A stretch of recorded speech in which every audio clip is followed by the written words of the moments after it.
Mutiara Hikmah Official, menyingkap hikmah di balik sunnah.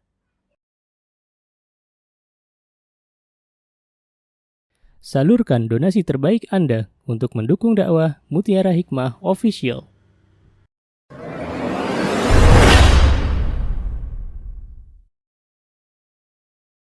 Ibu-ibu yang saya cintai karena Allah, insya Allah kita sore hari ini akan belajar lagi meneruskan tema yang di bulan lalu, yaitu tentang al-qard, atau kalau dalam bahasa Indonesianya biasanya artinya adalah hutang atau pinjaman. Kalau boleh saya bertanya kepada ibu-ibu di sini, apa bedanya hutang sama pinjaman? Yuk.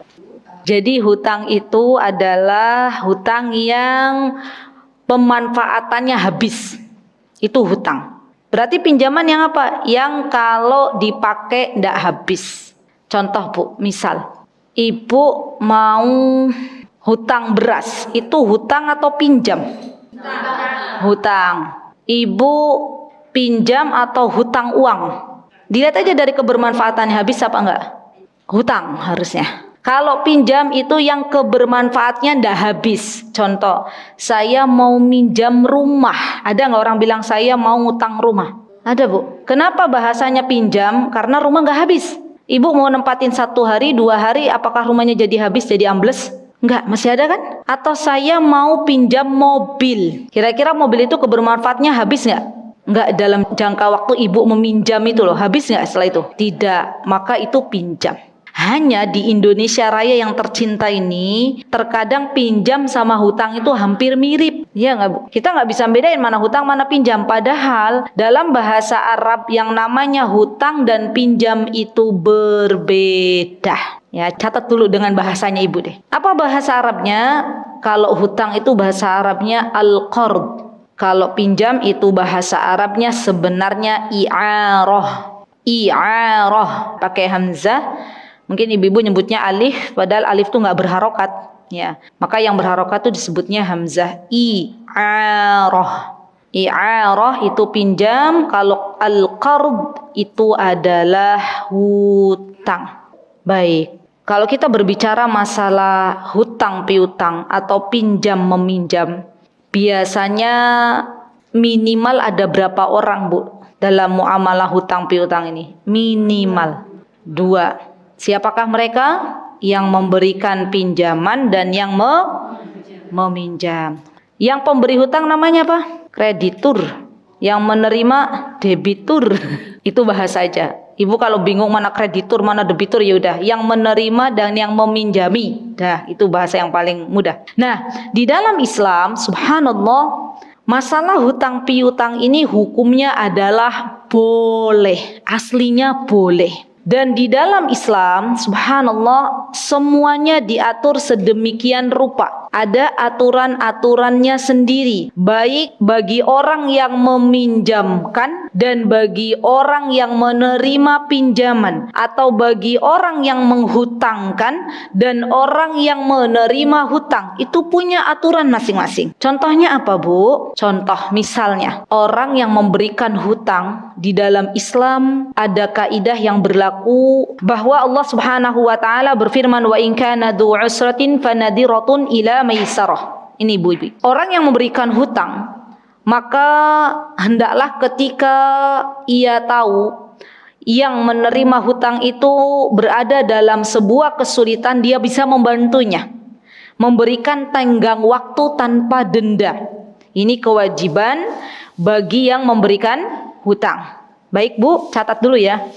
Dan yang memberikan hutang itu hendaklah dia menjadi orang yang gampangan. Gampangan tuh maksudnya ketika memberikan hutang gampang, ketika menagih juga dia gampangan. Ya. Dan kita tahu ibu-ibu apa kata Rasulullah SAW, Allah akan merahmati orang yang memudahkan hambanya ketika berjual beli, ketika berdagang ataupun ketika dia membeli, dan ketika dia mengembalikan haknya orang lain. Allah akan merahmati ini. Dan bagi yang berhutang, dia juga memiliki kewajiban. Apa kewajiban orang yang berhutang ibu-ibu? Bersegera untuk mengembalikan apabila sudah ada uang untuk membayar hutang. Dan kita tahu ibu-ibu, yang namanya hutang itu adalah sesuatu yang akan membawa ketidakbahagiaan. Kalau memang dia hutangnya sesuatu yang tidak terpaksa. Nanti saya akan jelaskan apa kata Rasulullah SAW. Kata Rasulullah SAW, la takhifu anfusakum ba'da amniha. Janganlah kalian membuat takut dirimu sendiri setelah Allah berikan rasa aman. Maksudnya seperti apa? Orang berhutang itu, kata Rasulullah SAW, biasanya dia tidak akan tenang di malam hari dan juga di siang hari. Jadi sejatinya Bu, orang berhutang itu dadanya itu akan dipenuhi rasa gelisah. Iya nggak Bu, kira-kira Bu? Awal muasalnya kepikiran. Orang yang nggak pernah hutang, terus hutang tuh kepikiran nggak?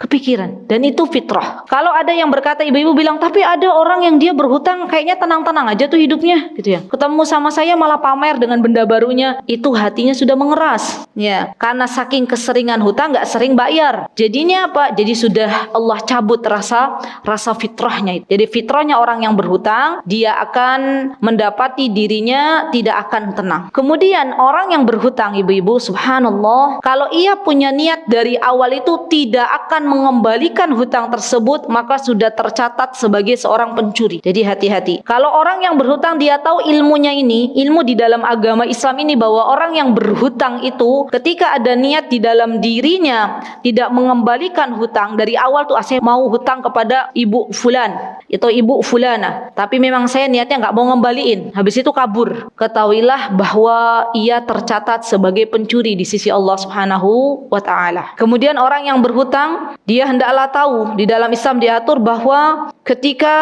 dia berhutang ya dengan sengaja dan kemudian meninggal dunia dalam keadaan tidak membayar hutangnya padahal mampu, maka boleh tidak disolati. Jadi waktu itu Rasulullah SAW tidak menyolati orang yang memiliki hutang sampai ada yang melunasinya. Ya subhanallah. Dan orang yang berhutang, ibu-ibu, sejatinya hutang tersebut akan memberatkan dirinya apabila belum dibayar di dunia, menghalangi dirinya dari masuk surganya Allah Subhanahu wa Ta'ala. Kalau tahu demikian, kira-kira ngutang itu enak atau tidak, Bu? Dan kalau kita tahu bahwa hutang itu tidak enak, maka minta kepada Allah Subhanahu wa Ta'ala. Berdoa kepada Allah. Apa doanya yang diajarkan oleh Rasulullah SAW? Allahumma inni a'udzubika minad dain. Allahumma inni a'udzubika minal kasal. Allahumma inni a'udzubika minal jubn. Allahumma inni a'udzubika min ghalabatid daini wa qahrir rijal. Jadi ada doanya, Bu. Biar kita itu terbebaskan dari hutang. Biar kita itu nggak suka ngutang. Maka dari itu ajarkan kepada anak-anak kita. Ya, saya juga sudah mengajarkan kepada anak-anak saya bahwa yang namanya hutang itu sebaiknya tidak dibiasakan. Sampai pernah anak sulung saya itu sama temennya, jadi kan namanya sekolah SD waktu itu, temennya itu bawa barang dagangan, anak-anak SD ya, itu bawa barang dagangan, alat tulis. Terus pas waktu itu anak saya tidak bawa uang lebih, temennya bilang nggak apa-apa, utang aja besok bayarnya. Dia nggak mau. Terus bilang ke saya, Umi, tadi teman saya tuh jualan begini, tadinya mau beli, hanya nggak bawa uang, katanya suruh ngutang. Terus kakak bilang apa? Enggak lah, kan utang tuh nggak baik, katanya gitu. Alhamdulillah. Ya. Jadi ibu-ibu, kita pun harus memberitahu kepada anak kita, kalau tidak mendesak sekali, jangan membiasakan hutang. Kenapa ibu-ibu? Karena hutang itu sifatnya nyandu. Tahu nyandu nggak? Sifatnya pengen lagi dan pengen lagi. Kalau kita pengen punya anak-anak kita tidak terbiasa berhutang, maka mulailah dari dalam diri kita masing-masing. Karena kita itu teladan bagi anak-anak kita. Ya subhanallah. Dan subhanallah, Rasulullah sallallahu alaihi wasallam telah memberikan teladan kepada kita semuanya. Beliau pernah berhutang, tapi ingat, hutangnya beliau adalah untuk makanan pokok sehari-hari. Jadi yang namanya hutang itu, Bu, harus ada syaratnya, 2 minimal yang harus ibu-ibu tahu. Apa yang pertama, kalau orang mau berhutang, yang pertama, catat baik-baik, tidaklah berhutang kecuali untuk kebutuhan pokok. Ibu-ibu pernah belajar ekonomi ya? Kebutuhan pokok itu apa aja, Bu? Sandang, pangan, papan. Orang kalau misalnya bajunya cuma punya 1, itu pun baju 1 itu dicuci, dia boleh berhutang nggak? Boleh. Kenapa? Karena dia butuh. Orang belum punya tempat tinggal, apakah boleh berhutang? Apakah itu harus milik pribadi? Orang belum punya tempat tinggal, ya Bu ya. Apakah dia boleh berhutang? Kalau belum punya rumah, apakah boleh berhutang? Yakin Bu. Padahal kan yang namanya tempat tinggal nggak harus punya rumah milik pribadi. Bisa ngontrak, bisa tinggal di rumah orang tuanya, bisa tinggal di rumah mertuanya. Kita harus bisa membedakan mana tempat tinggal, mana rumah. Jadi bagaimana kalau ada memang suami istri keluarga dia nggak punya tempat tinggal sama sekali. Yang mana dia kalau tidur harus misalnya di luar di emperan toko dan itu kadang auratnya terbuka. Maka dia boleh berhutang. Masalahnya Bu, banyak orang-orang zaman sekarang memudahkan berhutang hanya ingin memiliki rumah pribadi. Kira-kira ada atau banyak? Secara umum. Padahal sebenarnya masih ada tempat tinggal. Kemudian yang kedua nih Bu, syarat berhutang itu dia harus tahu bahwa ia mampu untuk membayarnya. Orang yang berhutang harus paham kalau ia mampu untuk membayarnya walaupun dalam keadaan tidak cash. Makanya nanti yang kredit juga boleh. Kredit itu kan artinya utang piutang. Nanti saya jelaskan. Kredit itu artinya apa? Masuknya akad utang piutang. Dan hati-hati masalah kredit ini Bu. Kalau kita salah sedikit saja itu bisa jadi riba. Kayaknya kemarin ada yang bertanya KPR, Ibu ya? Baik. Kita ke kredit sebentar. Ibu-ibu, kredit itu akadnya hutang piutang bukan? Iya kan? Hutang piutang. Kredit itu kalau salah akadnya bisa jadi riba. Contoh misalnya, anggap ini rumah. Misal contoh, ibu mau kredit rumah. Misal zaman sekarang banyak kan? Maka caranya adalah ibu mendatangi yang bikin rumahnya. Kemudian bilang, kalau saya beli cash berapa? Kata yang punya rumahnya 500 juta. Tapi kalau saya kredit 10 tahun boleh nggak saya beli 600 juta? Kira-kira itu riba atau jual beli Bu? Boleh nggak? Boleh. Dengan syarat. Kalau suatu hari saya telat membayar nggak kena denda. Maka itu boleh. Beda lagi begini Bu akadnya. Saya pengen punya rumah ini. Tapi saya datang ke sebuah lembaga. Nah, ke lembaga itu, tolong saya pinjem uang. Tolong kamu bayarin rumah ini. Berapa harganya? 500 juta. Oke. Nanti ibu bayar ke saya, kata yang lembaganya itu 600 juta. Boleh atau enggak? Kenapa Bu? Kan sama-sama tuh, ini 100 juta, ini juga 100 juta. Baik, padahal sama-sama 100 untungnya ya. Tapi di sini beda tipis, sudah beda hukum. Yang ini riba, yang ini jual beli. Makanya dulu orang-orang jahiliyah mereka bilang ya bahwa Islam itu yang namanya jual beli itu sama saja sama riba. Riba itu kan aslinya dari masa jahiliyah sudah ada. Maka Allah menegaskan dalam surah Al-Baqarah, wa halallahu al-bai'a wa harramar riba. Ibu, insya Allah sudah paham masalah KPR ini, begitu caranya. Ya, jadi kalaulah mau ngambil tempo atau kredit, tidak bisa kita pakai yang lembaga ini. Lebih baik kita langsung, kemudian kita katakan bahwa kita akan menyicil sampai sekian tahun, nanti bayarnya sekian per bulan. Kalaupun di tengah jalan misalnya dia terlambat dalam membayar, tidak ada denda di dalamnya. Ya, Masya Allah. Jadi luar biasa Islam itu mengatur sedemikian rupa. Dan yang namanya pinjam meminjam, hutang piutang itu awalnya adalah membantu. Apa Bu? Membantu. Ya, kan misalnya kita mau menghutangi orang. Aslinya Bu, aslinya yang berhutang itu butuh atau tidak toh? Aslinya. Kalau zaman sekarang kira-kira yang berhutang tuh aslinya butuh atau tidak? Tergantung kondisi. Iya kan? Ada yang butuh, ada yang pura-pura butuh. Iya enggak? Subhanallah. Maka dari itu harusnya yang punya hutang atau yang pengen berhutang tuh dia harus sadar sesadar-sadarnya akan bahaya hutang ini. Kalau dua-duanya sudah menjalankan kewajiban Bu. Orang yang berhutang dia takut kepada Allah. Orang yang memberikan hutang takut kepada Allah. Kira-kira hidup ini akan berjalan lancar mboten Bu? Lancar. Kenapa sekarang itu banyak orang kalau mau memberikan hutang akhirnya ketakutan? Ayo Bu. Karena banyaknya orang yang berhutang tidak amanah. Siapa yang merusak ini? Bukan aturan Islamnya, bukan aturan syariatnya, tapi orang yang berhutangnya. Ya, jadi kembali lagi, yang namanya pinjam meminjam, yang namanya hutang piutang itu diperbolehkan, tapi dengan syarat dan ketentuan yang sudah diatur sedemikian rupa oleh syariat. Dan kita tahu syariat itu dalam agama Islam tidak ada di dalamnya kedoliman, tidak ada di dalamnya memberikan keuntungan untuk satu orang dan menekan satu orang. Pasti yang ada adalah keadilan. Bunga gimana Bu? Kan kredit. Misalnya harganya 500 500 juta harga rumahnya. Terus kesepakatan di awal 10 tahun. Oke. Coba ibu-ibu hitung. 500 juta dibagi 120. 4.166.000. Oke. Per bulan harusnya dia bayar. Kemudian ternyata dibulankan jadi 5 juta karena biaya administrasi dan lain-lain. Itu termasuk riba atau tidak? Ya, berarti itu di luar kesepakatan. Tapi kalau disepakati kedua belah pihak tidak riba. Dari awal. Iya. Tambahkan saja, berarti harganya sekian sudah tidak lagi termasuk administrasi. Ya, masuk dalam akad.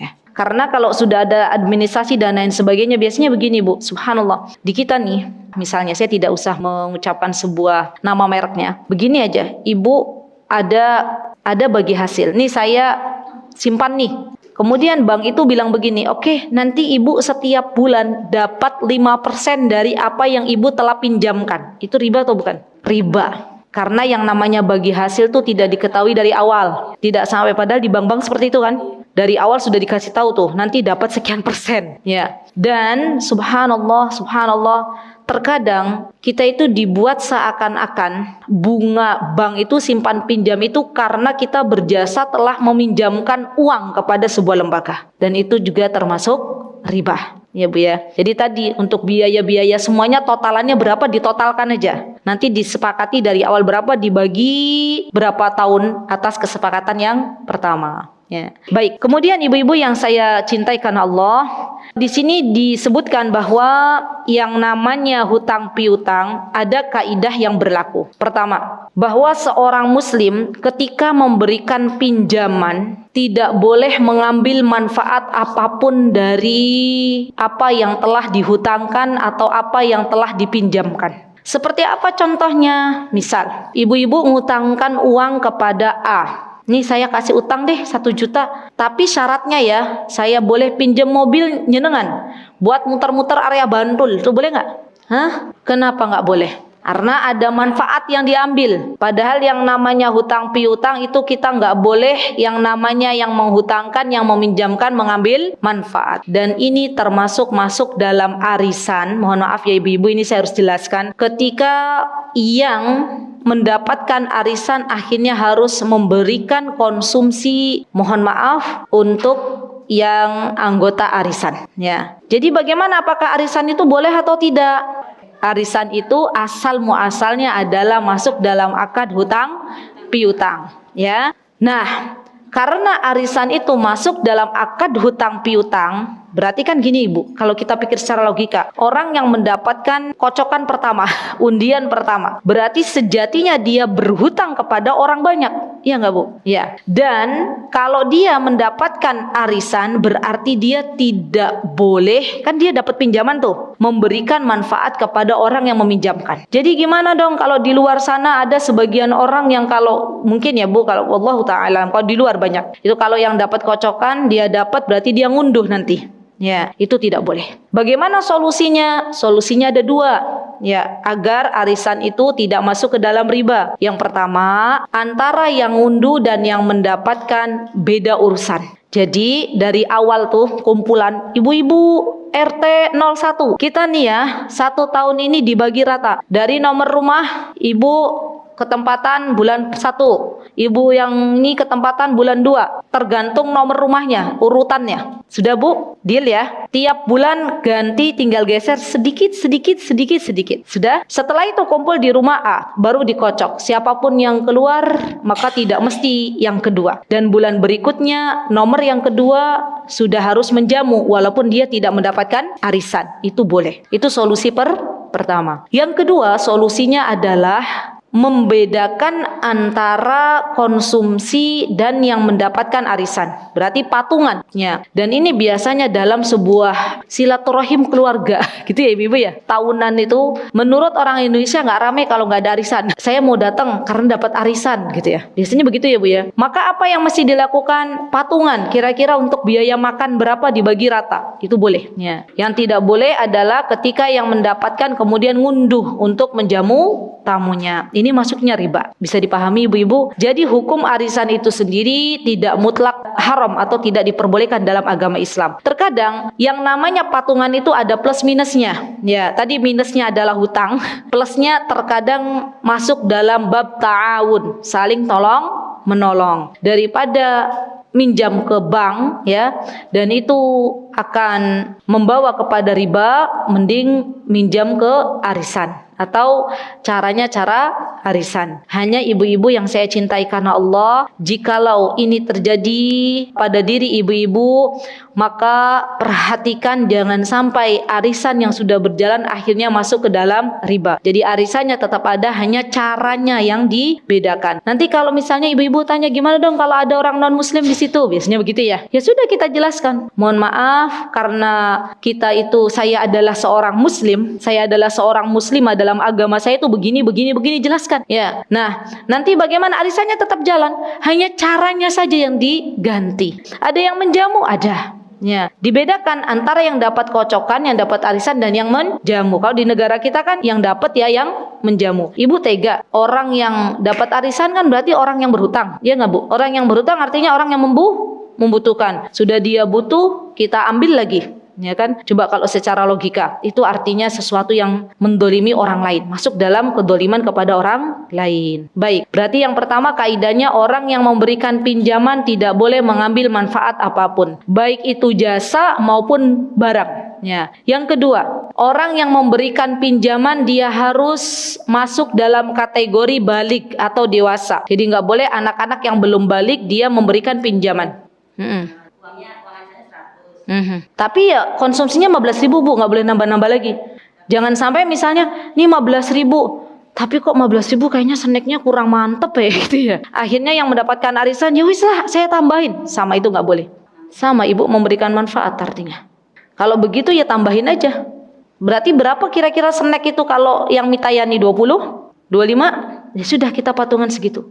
Atau kalau paling aman ya Bu, beda yang menjamu, beda yang dapat. Dah itu paling aman. Jadi cuman di ini aja, di caranya aja yang dibedakan. 1 tahun itu sudah dihitung. Ini yang menjamu, ini yang menjamu. Udah dijatah. Terus uang konsumsi juga 10.000. Oh, itu malah jadi sudah dijatah, sudah bayar konsumsi juga gitu ya. Iya, jadi bayar arisannya itu lebih 10.000 untuk snack. Yang ngunduh itu bukan yang dapat kan Bu? Enggak. Oh. Itu yang bertugas. Baik, berarti snack ini aslinya dalam bab ta'awun. Kalau begitu misal, berarti kan sudah bukan yang dapat nih ya. Misal contoh, saya ikut arisan di perumahan Alam Citra ini. Ya contoh. Nah, saya dapat ketempatan arisan, contoh. Yang dapat Bu Irma yang dapat. Ibu-ibu bawa konsumsi untuk 10.000 itu. Terus saya berarti kan saya nggak dapat nih Bu. Tapi kayaknya 10.000 nggak mitayani deh. Misal, saya mau nambahkan, itu boleh. Kan saya nggak dapat. Yang dapat Bu Irma. Itu bagian dari bab memuliakan tamu. Masya Allah. Ya, niatnya sedekah. Kan saya nggak dapat juga. Sudah Bu, ibu-ibu nanti dipikir sendiri-sendiri ya. Ya, kan selama ini tuh kayaknya putok gitu, muter karena mentok di sini gitu loh. Padahal sebenarnya seperti itu boleh. Ya. Yang penting saya yang menjamu, Bu Irma yang dapat, bukan saya yang dapat. Kita itu gini jadi arisannya nggak muter di balai warga, arisannya di situ. Terus nanti untuk petugasnya itu yang menyiapkan tikar itu sudah dijadwal dari pertama arisan. Jadi dan yang menyiapkan tikar itu juga nanti yang pesen snack Bu ya. Sekarang pesen snack. Jadi kita kan nggak tahu, udah didaftar. Misalnya bulan ini kita arisan kemudian dapat. Ternyata kita bulan depan waktunya menyediakan snack kan kita nggak tahu. Memang nggak. Boleh. Daftar itu boleh. Boleh. Jadi memang dari awal sudah ada. Ya. Oke, sudah Bu. Kemudian masalah arisan itu biasanya ada undian, ya nggak sih Bu? Kan nggak mungkin juga toh yang dapat yang paling sepuh dulu katanya gitu ya. Kenapa yang paling sepuh sudah bau tanah gitu misal. Nanti yang muda-muda pada protes, yang muda juga punya kebutuhan.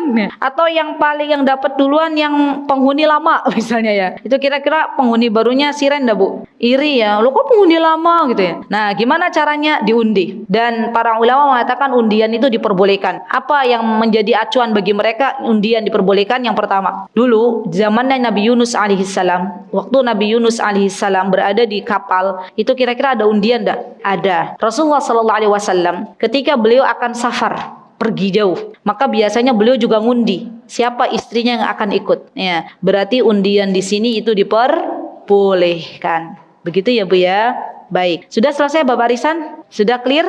Clear, alhamdulillah. Baik, kemudian tadi syarat yang keberapa Bu? Yang kedua ya, untuk pinjam meminjam ya, dia adalah harus orang dewasa atau balik. Dan juga yang meminjamkan atau yang memberikan hutang adalah orang yang berakal.